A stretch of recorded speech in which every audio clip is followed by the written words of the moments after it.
जो अन्याय को न जानता हो, ए भाई ये मोबाइल जी, हेलो, अरे कोई अरबपति हो क्या कि आधा घंटा मोबाइल बंद रहेगा तो सब घाटा हो जाएगा, या तो कोई मिनिस्टर हो कि कोई डिपार्टमेंट का हाथी। अरे हम लोगों का यार कौन सा इतना बिजी है, थोड़ा दिमाग इधर रख। मैं जब भी कोई मीटिंग होती, मौत की खबर आ जाए तो शायद मैं फोन को कभी नहीं उठाता। जब वहां बैठते हैं, कथा में बैठेंगे तो 2-2 घंटा ये साहब आएंगे तो भी नहीं करेंगे। वहां तो बिल्कुल ध्यान मुद्रा, तो नियंत्रण करने वाले वो लोग हैं, हम तो नियंत्रण नहीं कर सकते, सलाह दे सकते हैं कि कम से कम आप मोबाइल से थोड़ा दूर रहें। मैंने देखा हलचल होती रही है, यहाँ पर आना जाना होता रहता है, लेकिन जब भजन कीर्तन होता है तो कोई नहीं उठता है कोई। 3-3 घंटे 2-2 घंटे एकदम लगे रहते हैं। तो साथियों, अभी बात मैं कहाँ से शुरू करूं? सीमा जी की बात से शुरू करूंगा। आज वक्त को खत्म करने का जो बिल आ रहा है अप्रैल, वो बहुत चिंताजनक है। और अभी दिल्ली में all India Muslim personal law board के तमाम और जमीयत उलमा हिंद के लोगों ने डेमॉन्स्ट्रेशन किया।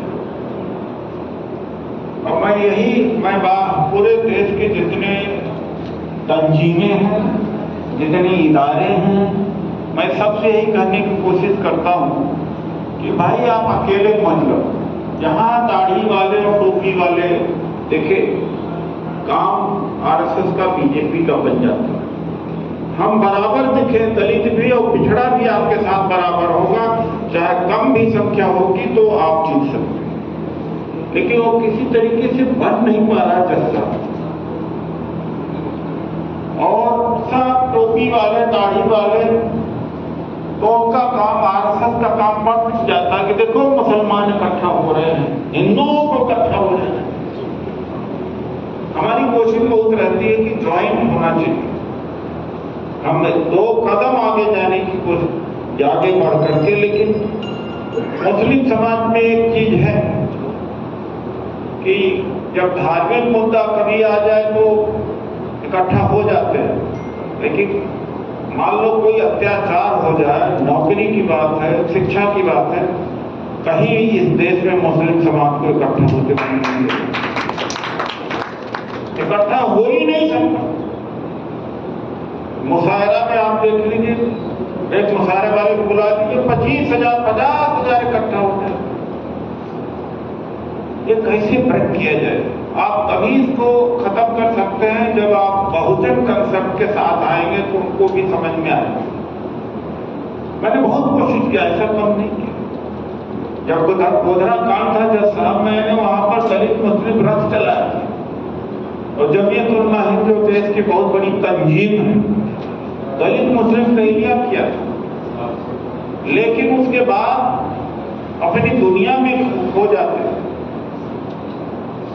अभी किसी एक साथी ने कहा, मंडेला जी ने या किसी ने कहा इस बात को, कि आरक्षण की लड़ाई तो लड़ता है शेड्यूल कास्ट। एक बात तो सही कहा किसी ने कहा यहाँ पर।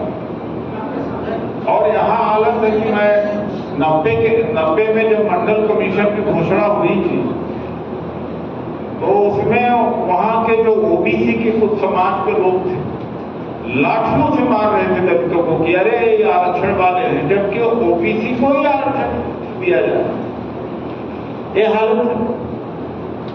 और राजू गोस्वामी जो दिल्ली विश्वविद्यालय में मंडल कमीशन के विरोध में आत्महत्या किया था, वो खुद ओबीसी का था।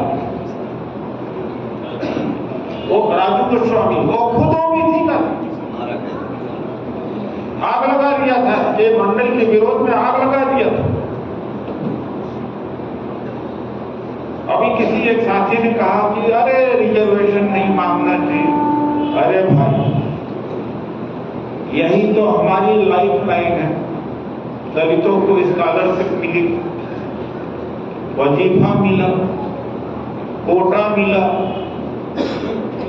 चीनी की दुकानों का पहले कोटा होता था, गेहूं का होता था, चावल का भी होता था, राशन की दुकानों में कोटा मिला, पेट्रोल पंप में, डीजल में कोटा मिला, स्टील में कोटा मिला, पदोन्नति में आरक्षण मिला, पार्षद बने, एमएलए बने, एमपी बने, इसी से तो आगे आए। आप सोचते वो भी छोड़ दे। अरे इस देश में कभी कोई क्रांति हुई है कि होगी? इस देश में क्रांति नहीं हो सकती कि हमें व्यवस्था पर करना चाहिए। इनकलाब जिंदाबाद कहने से इनकलाब कभी हुआ है इस देश में? क्या कभी नहीं हुआ इस देश में इनकलाब। इनकलाब इतना चढ़ वाला समाज है, इतना एक रूढ़िवादी वाला समाज है, इतना भाग्यवादी है कि यहां क्रांति हो ही नहीं सकती। मैं कुछ साल पहले टर्की गया, तो ऐसे बात हो रही थी टर्की में 8-10 साल पहले मिलिट्री वाले हुकूमत करना चाहते थे और जो चुनी हुई सरकार थी उसको गिराना चाहते थे। वहां की जनता सड़क पर आ गई और लगभग 300 लोग टाइम के नीचे कुचल के मर गए, लेकिन जनता पीछे हटी नहीं। मैं इसलिए कहना चाहता कि 1-1 लाख की रैलियां मैंने किया है और जहां पुलिस वालों को देखा ना, सब पीछे भाग जाते। उदित राज अकेला रह जाता कई बार। यहाँ 1 करोड़ लोग इकट्ठा हो जाए और एक को गोली मार दिया जाए, सब भागे। ये उधर थी, ये बातों की पीर है, ये शेरो शायरी की पीर है, कामों का नहीं है। ये बेचारे विजय बहादुर जी आकर के कितना परेशान कर रहे हैं मुझे मालूम। ये वीरेंद्र साक्षी जी ने अपना हाल दिया है। ये जो कार्ड खुद छपा रहे, खुद छपा के लाए, इलाहाबाद से छपा के लाए, पोस्टर खुद डिजाइन कर रहे हैं। क्रांति होगी? क्या क्रांति होगी भाई? तो बात यह है, ये भाई जुमले में हमारे कम थोड़ी है। इनकलाब जिंदाबाद है, कौन सा इनकलाब हुआ भैया? कम्युनिस्ट मर गए सारे के सारे, बेचारे भूखे मर गए। कोई इनकलाब हुआ? जमीन ले लिया जबरदस्ती में, उन्हें स्लाइड थे उन्हें भी ढेर कर दिया, करीब करीब उनको निपटा दिया। भाई जो हो सकता हो उतना ही मांग। आरक्षण की लड़ाई,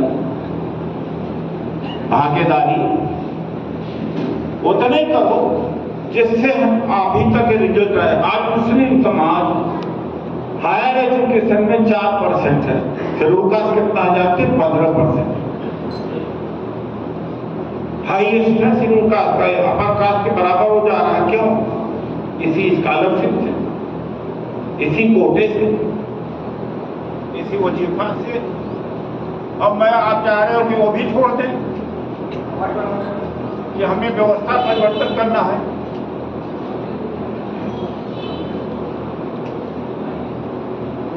चांसलर की लड़ाई का वो छोड़ दें, जुडिशरी में हमें जज बनाना वो भी छोड़ दें और निजीकरण के खिलाफ भी लड़ाई बंद कर दें और पदोन्नति में भी आरक्षण की लड़ाई बंद करें और क्रांति का इंतजार करें। ऐसा एक आंदोलन यहाँ चला था। बता दूं आपको, हर चीज का जवाब हुआ करता था कि सत्ता आने दो। यहीं पर उत्तर प्रदेश में ही और यहाँ के दलितों की क्या हालत है? महाराष्ट्र, आंध्र प्रदेश, तेलंगाना, तमाम प्रदेशों से बहुत पीछे हैं यहाँ के दलित। उसी चक्कर में फंस गया, वो इसी चक्कर में फंस गया कि व्यवस्था परिवर्तन होगी, हम सत्ता हम देने वाले बनेंगे और जो भी था उसका चला गया, जो भी था उसका चला गया, जो देते देते रह गया, जो भी था चला गया। मैं बैठे बैठे एक नोट तैयार कर रहा था और इसके लिए हमने नोट तैयार कर रहा था। हमने कहा कि आज तो सच्चाई बता दूं तो सबसे ज्यादा बड़ा आरक्षण विरोधी, संविधान विरोधी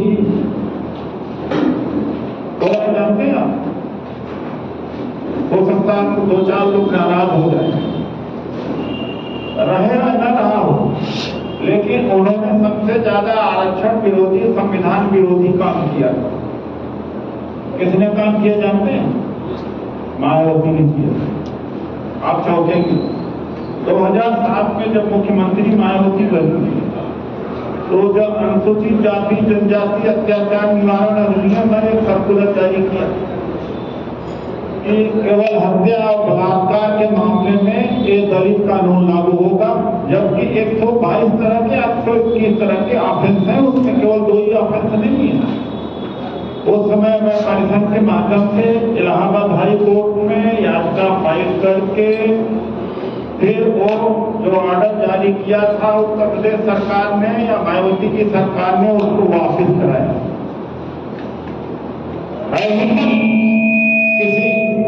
हिम्मत किसी जनरल कैटेगरी का चीफ मिनिस्टर ने कर देता है, उससे खाल खींच देता, पूरे देश सड़कों में हंगामा होगा, लेकिन एक चश्मा चढ़ा होगा था, हम हुकूमत पीट के आ रहा, कोई बात नहीं, हम हुकूमत में आएंगे, हम सत्ता के लिए लड़ो। खेत उसका छीन लिया गया, सत्ता के लिए लड़ो, उसका बलात्कार हो गया, अरे हमारी हुकूमत होगी सब ठीक हो जाएगा। आरक्षण जा रहा था, अरे क्या करते हो, आरक्षण मांग रहे हो, अरे हमारी खुद की राज होगी ना। ये नहीं पता कि एक आदमी का राज होगा, समाज का राज नहीं होगा। इसके चंदन ने अभी भी किसी सज्जन ने कहा, भैया इस गलतफहमियों से निकलो, ये बहुत बड़ी गलतफहमी है।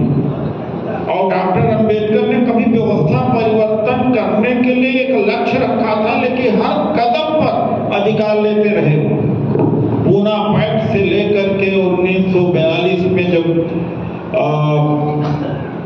वाइसराय के एग्जीक्यूटिव में रहे, मिनिस्टर रहे, संविधान बनाते रहे, तो कदम कदम पर अधिकार लेते रहे, समझौता करते रहे, मिलते रहे, समझौता करते रहे, लड़ते रहे। अगर वो कहते थे कि व्यवस्था परिवर्तन होगा, तो आज हम लोग वही फिर से हाड़ी और झाड़ू लेके घूमते रहते। तो भैया ऐसी बात करना चाहिए जो व्यवहारिक हो। अब 16,000 पद जो हैं टीचर्स के, तो अनारक्षित वर्ग को उत्तर प्रदेश में चले गए, लड़ाई लड़ो। अब उसमें आके कोई ये कहेगा सत्ता हमें चाहिए, तो लड़ाई भी छोड़ देगा। यही हुआ मैं पूरे देश में जाता हूं, महाराष्ट्र का दलित, तेलंगाना आंध्रा का दलित बहुत आगे है। वहां कोई बहुजन आंदोलन तो नहीं हुआ, कोई सरकार तो नहीं करी थी। तो जागृति देखिए, बिना आर्थिक ताकत के, बिना शैक्षणिक ताकत के जागृति का क्या मतलब है? एक भूखा आदमी को या जो रोजी रोटी कमाने वाले आदमी को आपके उसके दिमाग में आपने ठूस तो दे दिया आइडिया, लेकिन वो टिकेगी नहीं।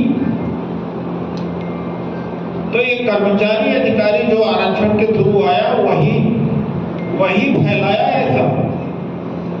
गांव वाले नहीं कहीं लड़ते, गांव वाले कहीं देखा लड़ते हुए।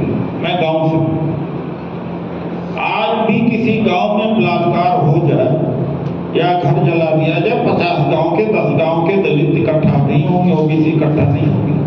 कोई शहर का आदमी या कोई मीडिया वाला जाकर के उठाएगा, तब एक मौन करेंगे। आज भी तो बातें बड़ी बड़ी, भाषण बाजों की कोई कमी नहीं, बड़े तगड़े लंबे चौड़े भाषण देना, बड़े लंबे चौड़े शेरो शायरी करना, इससे नहीं होता जो व्यवहारिक जिंदगी है।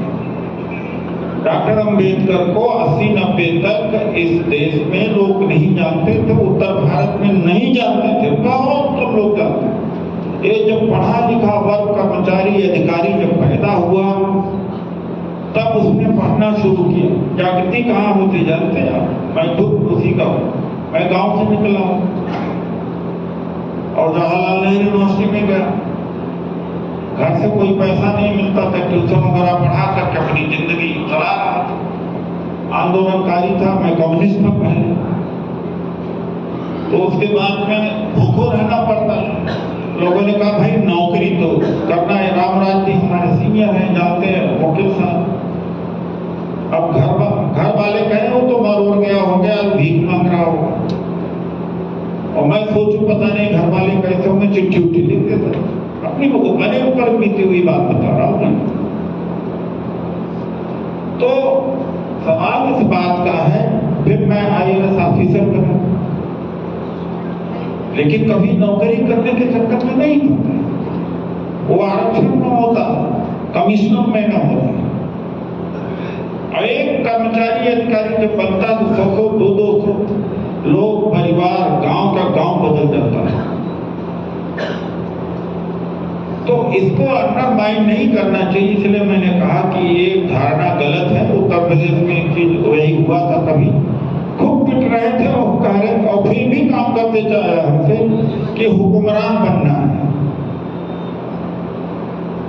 अभी मैं बैठे बैठे कुछ नोट बना रहा था, तो जज साहब को मैंने दिखा ये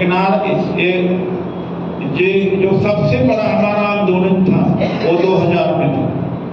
चंद्रजीत यादव जी भी उस समय हमारे रैली को संबोधित कर रहे हैं, BP सिंह जी आए। BP सिंह जी और चंद्रजीत यादव जी ने भी माइक से संबोधित करते हुए कहा कि भारत के भावी प्रधानमंत्री हैं। इतने लोग इकट्ठा निकल गया। उसके एक हफ्ते पहले पासवान जी की भी रैली उसी रामलीला मैदान में थी। 2 हफ्ते पहले लाल किला पर काशीराम जी ने रैली करी थी और पत्रकारों ने कंपटीशन लगवा दिया था, लिखना शुरू किया था। हमारी दोनों से बड़ी रैली थी, लेकिन उसके बाद में एक उपजातिवाद खड़ा कर दिया मेरे मामले में।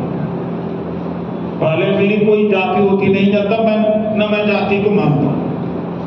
मुझे एक चीजों से कोई मतलब नहीं, बहुजन है तो बहुजन है, बस इतने।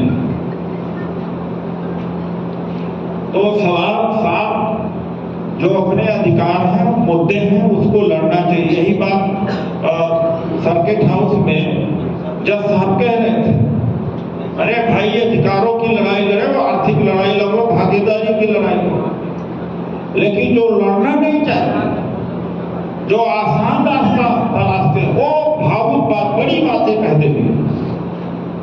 और जनता इस देश की भावुक, इस देश में कहा जाता है कि हम विश्व गुरु हैं। अरे भाई विश्व गुरु भारत किस में है?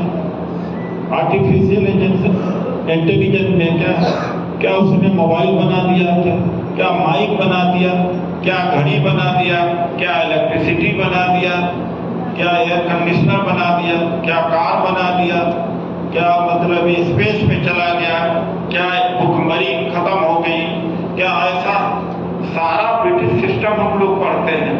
ये यहाँ से कक्षा 1 से लेकर 16 तक हमारा सिस्टम नहीं, यहाँ गुरु और शिष्य का सिस्टम होता है। अभी जो कहते हैं ना आर्सिक वाले, संस्कृत पढ़ो, उनके एक बच्चा संस्कृत शायद तो पढ़ता, सब हार्वर्ड में पढ़ते हैं या ऑक्सफोर्ड में पढ़ते हैं। वो हमारे आपके लिए कहेंगे अरे हिंदी में। यही मुलायम सिंह जी 69 में हिंदी हटा, अंग्रेजी हटाओ, वोट तोड़ते थे। और बेटा अंग्रेजी में पढ़ा। एक बार पार्लियामेंट में हुआ क्या, एक राजकुमार सैनी थे, तो हमने कहा अंग्रेजी हिंदी की बात होती रही, तो हमसे थोड़ा सा बहस हो गई। का अपनी भाषा होना चाहिए। हमका अपनी क्या भाषा होना चाहिए भाई? इस देश का साउंड अपनी भाषा को देखता है। ज्यादातर लोग इंग्लिश मीडियम में पढ़ने लगे, ज्यादातर 13 लाख स्टूडेंट जो ऑस्ट्रेलिया या अमेरिका, कनाडा और कंट्री में हर साल पढ़ने जाते हैं। 13 लाख किनके बच्चे? उन्हीं के बच्चे हैं जो हमें आपको कहते हैं कि अपनी संस्कृति को हमें खत्म नहीं करना चाहिए, अपने रीति रिवाज को खत्म नहीं करना चाहिए, अपने परंपराओं को खत्म नहीं करना चाहिए। वही लोग हैं। तो बहुजन जो है इसी चक्कर में फंसा रहता है। तो ये बात है। तो वक्फ बचाओ रैली हमने किया 1 दिसंबर, लेकिन हमें लग रहा था 20-25 हजार मुसलमान आएंगे, लेकिन दिखाई बहुत कम पड़े। तो साझे वाली जब तक लड़ाई नहीं लड़ेगा, अलग अलग मुसलमान चाहे लड़े तो भी नहीं जीत पाएगा, अलग ओबीसी लड़ेगा तो भी नहीं जीत पाएगा, अलग दलित लड़ेगा तो भी जीत रहेगा। सबको इकट्ठा होकर लड़ना पड़ेगा। और अभी तक जो संगठन थे या हैं, वो बाहर से बहुजन हैं, अंदर से बहुजन नहीं। हम डोमा और हम विजय बहादुर जी जज साहब, हम इस तरह का संगठन खड़ा करना चाहते। हर क्षेत्र में भागीदारी चारों की होनी चाहिए। संगठन के अंदर अगर जिला अध्यक्ष है तो 4 कार्यकारी अध्यक्ष, मान लीजिए यहाँ बांदा का है तो 4 कार्यकारी अध्यक्ष, नहीं तो कम से कम 3 तो होना चाहिए। आदिवासी अगर नहीं है, एक दलित होना चाहिए, एक ओबीसी होना चाहिए, एक मुस्लिम जरूर होना चाहिए। तभी अंदर से आंदोलन बहुजन होगा, और जिस दिन अंदर से हो गया आपकी जीत हो जाएगी इस देश के अंदर। अभी तक हुआ क्या? बहुजन करके सबको इकट्ठा कर दिया, अंदर संगठन के अंदर एक विशेष जाति के लोगों को भर दिया। यही हुआ कि अपने दोस्तों को, अपने रिश्तेदारों को भर दिया। तो इससे प्रतिक्रिया हुई, तमाम लोग, तमाम ग्रुप पैदा हो गए, नेता पैदा हो गए, और ये जातिवाद अंदर हुआ। अब कोई ये कहता है हम अम्बेडकरवादी हैं, तो अम्बेडकरवादी होना बड़ा मुश्किल है। डॉक्टर अम्बेडकर ने तो जाति विहीन समाज की बात करी थी। हम जातियों में रह करके कम से कम एक दूसरे से मिलकर लड़ने, यही बड़ी बात है। जात कौन छोड़ रहा भाई? जो अपने आप को कहते हैं अम्बेडकरवादी। मायावती जी ने क्या कहा? रामनाथ कोविंद कह रहे ये कोली समाज का आदमी है, इसकी संख्या बहुत कम है। बंगारू लक्ष्मण जब अध्यक्ष बने बीजेपी का, तो कहा है सफाई करने वाला जाति थे। और रामविलास पासवान जो कहा है दुसाध जाति का है। ये बहुजन आंदोलन है, ये डॉक्टर अम्बेडकर का आंदोलन, फूले साहू का अम्बेडकर, सामाजिक न्याय का आंदोलन। इसलिए वो पहला प्रथम चरण था, जो भी किया काशीराम जी ने मैं सराहना करता हूं, लेकिन थियोरेटिकल था। देखिए एक बात है, एक जाति को, तो एक जाति के खिलाफ, गांव में मैं रहने वाला हूं, एक जाति की लड़ाई हो जाएगी, दूसरी जाति के लोग अपने आप इकट्ठा हो जाएंगे। अगर यहीं पर बांदा में खबर कर दी जाए, अरे भाई मुसलमानों ने हिंदुओं को पीट दिया, अपने आप सब हिंदू इकट्ठा हो जाने लगे। तो भीड़ इकट्ठा करने का, ताकत इकट्ठा करने का ये भी तरीका है कि बिना कुछ किए, बिना कुछ दिए, बिना भागीदारी की आप ताकत इकट्ठा कर सकते हैं। एक दूसरे के खिलाफ बोल दीजिए, भयंकर बातें बोल दीजिए, देखिए, तो यह भी हो सकता है। तो इसलिए हम लोगों का रचनात्मक है कि हिस्सेदारी होनी चाहिए, भागीदारी होनी चाहिए। निजीकरण के खिलाफ लड़ाई हमारी लड़ी जानी चाहिए। और जब तक सब नहीं इकट्ठा होंगे फिर से, तब ठीक नहीं होगा। अभी कुछ जज साहब, हम लोगों ने प्रेस कॉन्फ्रेंस किया था, विजय बहादुर जी भी थे, और मेरा भावार्थ नहीं था। हमने यही कहा था कि बहुजन आंदोलन का गला घोटा है मायावती जी ने, अब इनका गला घोटा जाना चाहिए।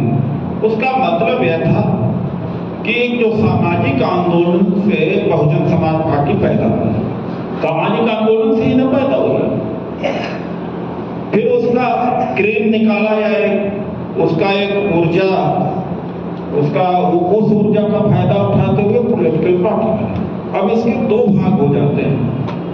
एक भाग वाले आप हैं, ज्यादातर लोग भले बीएसपी में नहीं है तो तो भी आप, क्योंकि आप सब लोगों में एक चिंता है, क्या न्याय रुके, हमारी भागीदारी होनी चाहिए। न्यायपालिका में भागीदारी नहीं है, ब्यूरोक्रेसी में नहीं है। जब अखिलेश मुख्यमंत्री थे तो 10% 15% यादव अगर रहे होंगे दरोगा, तो इस तरह से पूरे देश में वातावरण कर दिया कि हर थाने में दरोगा यादव ही है। एक माहौल बन गया, आज पिछड़े जातियों में माहौल बन। अब हर यूनिवर्सिटी का वाइस चांसलर ठाकुर है या ब्राह्मण है, सच्चाई है कि नहीं? हर जगह का एसपी नियम ज्यादातर उस बिरादरी के, आप कहीं कोई खबर इस तरह से नहीं चलती है। तो होता क्या है, ऐसी परिस्थिति में हम लोगों को सामाजिक लेवल पर जब तक नहीं इकट्ठा होंगे, जो बिखर गया लोग, जगह है अभी, मरे नहीं है, जगह मर जाएंगे तो फिर मुश्किल। जगह है तो उनको ऑक्सीजन देकर के इकट्ठा कर लिया जाए, वही काम हम लोग कर रहे हैं। और जो जगह नहीं उनको जगाएंगे, तो जो मरने जा रहे हैं उनको ऑक्सीजन देने का काम, इकट्ठा करने का काम कर रहे हैं। और जो नहीं जगह है आपके द्वारा उनको जगाया जाएगा। जज साहब ने कहा कि आप 2 दिन रहिए, हम कहा 2 दिन लायक अगर काम होगा तो जरूर मैं रहूंगा। अभी जब गेस्ट हाउस में इन्होंने कहा कि क्या योजना है, हमने कहा मीटिंग के बाद पता लगेगा क्या योजना है, कितने लोग बात करना चाहते हैं। तो डॉक्टर जितेंद्र कुशवाहा जी से मैंने पूछा कि भाई कुछ जिला अध्यक्ष, कुछ महासचिव, कुछ कार्यकारिणी के लोग जो आए, मैं उनसे मिलना चाहता हूँ। तो तभी पता लगेगा जब मीटिंग के बाद में उनमें, अगर उनमें कशक होगी कानपुर में आजी, तो पूरे देश, पूरे उत्तर प्रदेश में इस तरह से दौड़ा करके फिर से असली रूप से बहुजन आंदोलन खड़ा किया जा रहा है कि बाहर से ही केवल बहुजन संगठन न दिखे, अंदर से जब तक नहीं होगा तब तक आप लड़ाई नहीं लड़ सकते।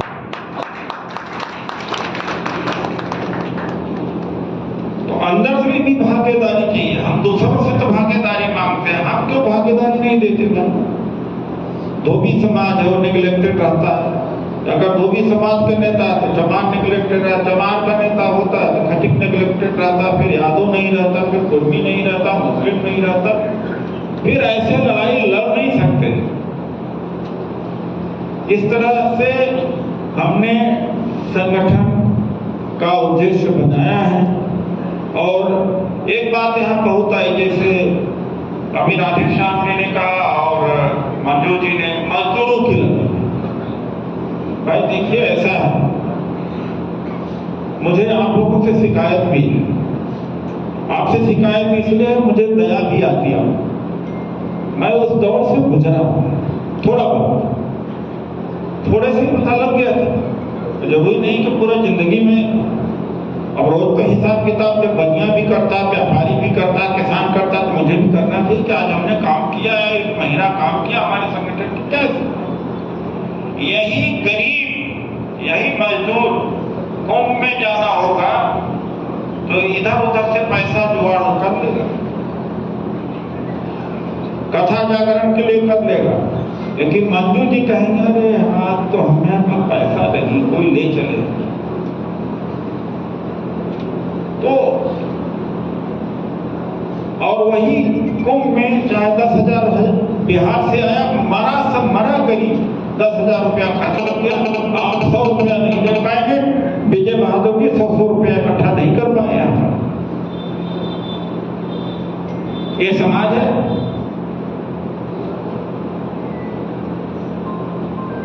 मैं इनसे बातचीत कर रहा था कि एक बाहर का आदमी आकर के बेचारा परेशान है और सब समझदार है। तो यह भी हमारे अंदर है कि हमें साधन देना कहां चाहिए।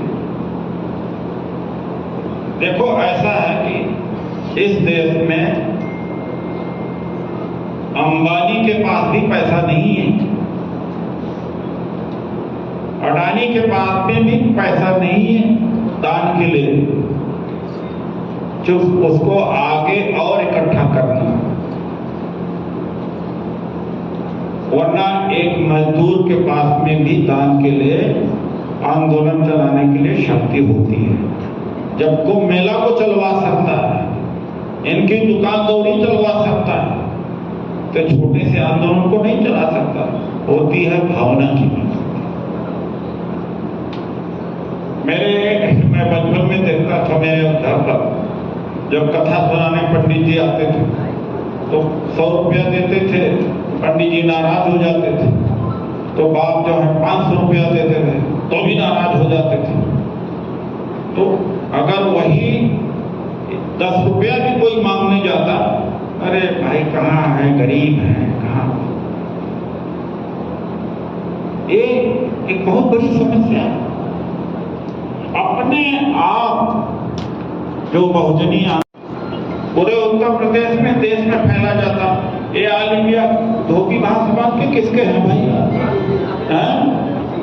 तो आप दिल्ली में भी कहिए लोगों को, या आप गोरखपुर तक, जहां तक बिरादरी जाती है वहां तक खबर तो कर सकते हैं इस तरह से।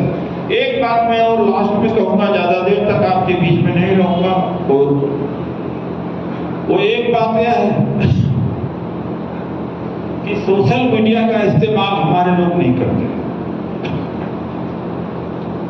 ये नहीं को नहीं जानते, करना नहीं चाहते। जब अंबानी मोबाइल लॉन्च किया था तो उसका एक नारा था कि कर लो दुनिया मुट्ठी में। तो फिर बड़ी चर्चाएं होती थी कि अंबानी घर घर पर मोबाइल पहुंचा देगा। तो हम लोग पढ़े लिखे हैं, बातचीत करते रहते हैं, कहाँ घर घर पर मोबाइल पहुंचा देगा। अनपढ़ आदमी, मजदूर आदमी कहती है आदमी इसको क्या चला रहे। आज अनपढ़ आदमी, रिक्शा वाला, ऑटो रिक्शा वाला मोबाइल का जितना फीचर हो जानता उतना मैं नहीं जानता। और वो ताश वगैरह खेलते हैं, इसी पर ताश खेलते हैं ना। वो ऑटो रिक्शा वाले 4 बैठकर मोबाइल पर ताश खेलते हैं। कौन प्रोग्राम किस पर आएगा ये सब जानते हैं। जो उन्होंने अपनी जरूरत समझी, मनोरंजन की जरूरत समझी। आप जरूरत नहीं समझते कि ट्विटर अकाउंट खोला जाए। आप कहेंगे अरे हमारा उम्र बीत गई है। आप कहेंगे मेरे बेटे के पास में है, बेटा सत्यानाश कर रहा हूं, आपके पास होना चाहिए, बेटे के पास तो होना चाहिए। स्मार्टफोन आपके पास होना चाहिए, और सिंपल फोन तो होना ही नहीं चाहिए। हम दुनिया आज इस पर है भाई, लेकिन वो छोटा छोटा फोन लेके घूम रहे हैं। अरे भाई, मैं मोदी के साथ काम किया। उसने 2017-18 में कह दिया था कि 2019 का चुनाव मोबाइल पे लड़ा जाएगा, और मोबाइल पे लड़ा, उन्होंने जीत गए चुनाव। आरएसएस का 80-90 वर्ष का भी जो पूर्णकालिक उसका कार्यकर्ता है, आप मिलिए, वो लैपटॉप पे लेकर के बैठा रहेगा, मोबाइल लेके बैठा रहेगा। वो देखने में धोती कुर्ता पहने रहेगा, लगता है कि जैसे हिंदी वगैरह के ज्यादा नहीं जानता, सब जानते हैं। ये टूल है, ये काम कहां से आया? आप गुजर रहे हैं इसे रोड, आप देखिए कहीं किसी के साथ अन्याय हो रहा हो, या उसको मजदूरी कम मिल रही है, उसके साथ में छेड़छाड़ खानी हुई है, या और समस्या, वीडियो बना करके आप डाल दीजिए फेसबुक, या पुलिस आपकी नहीं सुन रही है, तो क्या होगा? तो ऐसा नहीं कि मोबाइल का इस्तेमाल नहीं हो सकता। डाटा इन्होंने कलेक्ट किया कि नहीं किया? देखिए, मैं लास्ट में कह के जाता हूं कि डाटा दाता है। ये दाता है आपका। सामाजिक आंदोलन के लिए, राजनीतिक पार्टी के लिए दाता है। ये छोड़ दीजिए, वो डायरी निकाल कर लिखना कोई मुश्किल की बात नहीं है। आप इसकी जरूरत महसूस करेंगे तो हो जाएगा। फेसबुक है, व्हाट्सएप है, ट्विटर है, यूट्यूब है, और ये मोदी मीडिया इस देश का सबसे ज्यादा झूठी मीडिया है इस देश का। विश्व गुरु बने हुए ट्रंप ने बैठा करके ऐसा डांटा है मोदी को जवाब देते नहीं आया। विश्व गुरु बने हुए, ये सब भ्रामक प्रचार है। विश्व गुरु है ही नहीं, किस चीज में विश्व गुरु? एक चीज दुनिया को दिया, झूठे बोलते रहते हैं, झूठे बोलते रहते हैं। तो मैं कहता हूं भैया विश्व गुरु हो तो ठीक है, मैं मानता हूं। सुनीता विलियम स्पेस में फंस गई। सुनीता विलियम गुजरात का उसका वहां का व्यापारी एलन मस्क ने सरकार का हाथ खड़े कर दिया। उसने फिर नया स्पेस क्राफ्ट बनाया और सुनीता विलियम को वहां आकाश से धरती पर लाया। 25,000 किलोमीटर की स्पीड से वही। तो जब धरती के उसमें आता है तो क्योंकि ग्रेविटी होती है तो आग लग जाती है। 2000 डिग्री से 2000 क्या 1000 डिग्री पर तो लोहा फैल जाता है। यहाँ का पूंजीपति चोर है, कोई गुरु नहीं है, कोई टेक्नोलॉजी नहीं बनाता, कोई व्यापारी नहीं, सरकार का पैसा चुराएगा और ठगी करेगा, कोई टेक्नोलॉजी नहीं बनाता है, कुछ भी नहीं करता।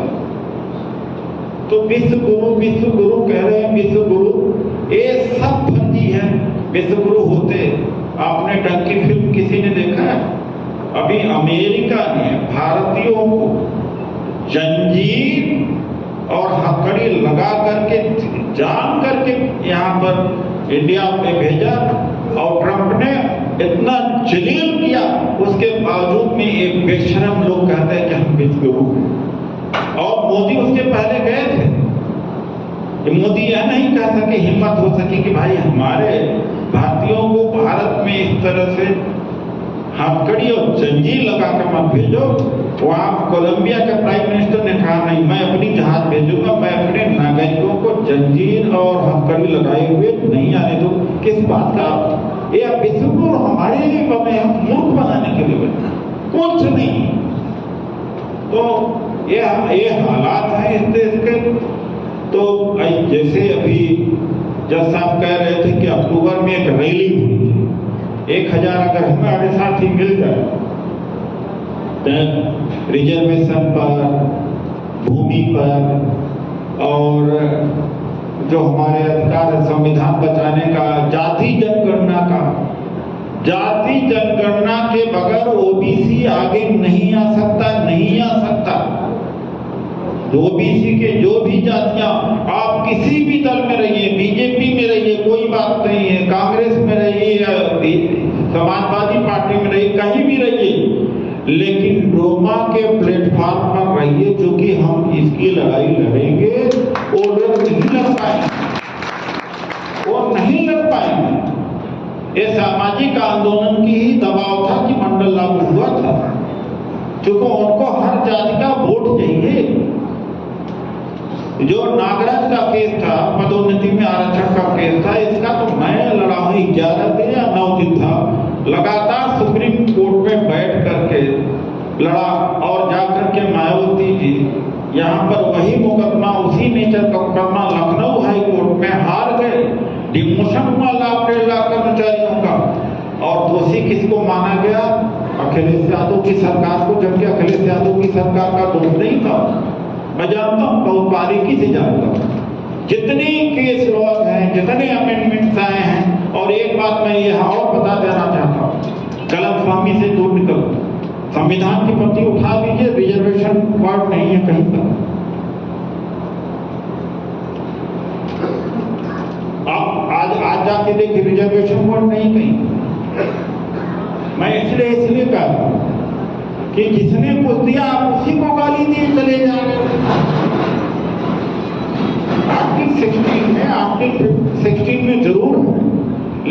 रिजर्वेशन बात नहीं है कि as far right state side strike to give representation but there is no mention the quota. ये पहला अमेंडमेंट जब रिजर्वेशन दिया जाने लगा कांग्रेस की सरकार ने, तो चेन्नई हाई कोर्ट का जजमेंट था, तो पहला अमेंडमेंट आया था। जिस अमेंडमेंट कॉन्स्टिट्यूशन में आया, जिस अमेंडमेंट में दो चीजें बड़ी मार्के की, उसमें दो अमेंडमेंट में नेहरू जी की सरकार ने ही जमींदारी उन्मूलन का प्रावधान लाया। जमीनी उन्मूलन का प्रभाव उन्मूलन ये कहीं संविधान में नहीं, ये अमेंडमेंट के जरिए आया, रिजर्वेशन में अमेंडमेंट के जरिए आया। अब उसी को गाली दिए जा रहे हो, गाली दिए जा रहे हैं। अरे भाई, पदोन्नति का LIC हुआ, तो एयर इंडिया हुआ, बैंक पहले सरमाएदारों के यहाँ होते थे, तेल का जो क्षेत्र था, गैस का क्षेत्र था, पेट्रोल का था, सबका राष्ट्रीयकरण किया नेहरू सरकार ने, कांग्रेस सरकार ने। उसी में तो नौकरी मिली है भाई। सस्ते से सस्ते कॉलेज, एक आना में हम लोग पढ़े, रामराज जी एक आना में पढ़े, 2-2 पैसा दे के फीस पढ़ा, तब पढ़ गए हम लोग, अब पढ़ पाते। किसने यूनिवर्सिटी कॉलेजेस खोला भाई, जहां पैसा लगता ही नहीं था, उल्टा स्कॉलरशिप मिलती थी, वजीफा उल्टा मिलता था, हॉस्टल की फैसिलिटीज और मिलता। फिर भी आप उसी को गाली दिए जा रहे हैं, किसने धोखा दिया, क्या बात है। बाबा साहब को चुनाव में हरा दिया, कोई चुनाव यहां पर कोई हारने के लिए लड़ता है? मंजू जी चुनाव लड़ी है, हारने के लिए लड़ोगे? और पहला चुनाव खुद कांग्रेस की वजह से नहीं हारे थे। यह नहीं कि मैं कांग्रेस पार्टी में, इसलिए मैं बहुत निष्पक्षता से बोल रहा हूं। वो डांगे और सावरकर ने षड्यंत्र करके हराया था। एक दूसरी बात है कि भारत रत्न नहीं मिला। अरे भारत रत्न तेंदुलकर को मिल जाता, तो भारत रत्न अगर उनको मिल गया, नहीं मिल गया, तो फिर रिजर्वेशन मिल जाएगा, भागीदारी मिल जाएगी।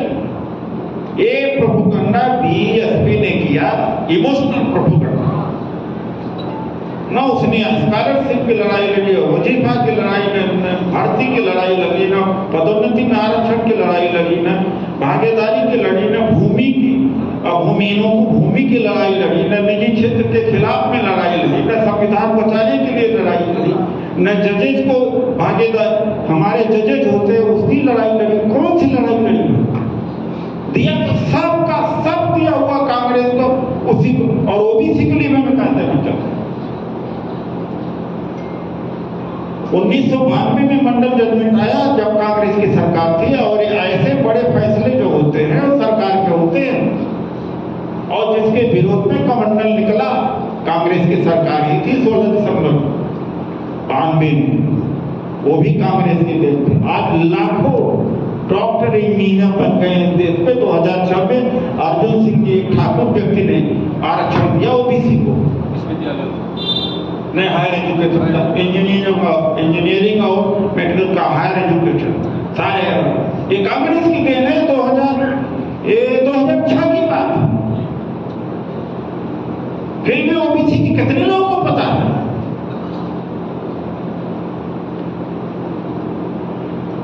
और कांग्रेस ने बाबा साहब, अरे बाबा साहब जब उनको संविधान बनाने वाली समिति को चेयरमैन बना दिया, तो उन्होंने कहा मुझे तो आश्चर्य हुआ, मैं तो मेंबर ही बहुत था कि यहाँ पर कांग्रेस पार्टी ने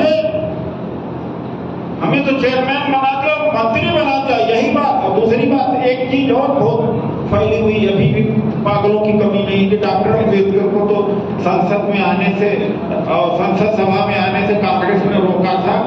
एक मूर्खता भरी बात है। डॉक्टर अम्बेडकर जीत नहीं पाए थे चुनाव 1941 में। 37 में उन्होंने इंडिपेंडेंट लेबर पार्टी से लड़ा था, 13 सीटें जीती थी। 41 में difference class schedule caste federation से लड़े थे, तो हार गए थे। उसके बाद में वो बंगाल चले गए थे। बंगाल उस समय ढाका बंगाल का हिस्सा हुआ करता था, खुलना वहां जगह थी। दलित और मुस्लिम मिलकर के बाबा साहब को संविधान सभा के लिए चुनवा के भेजा था।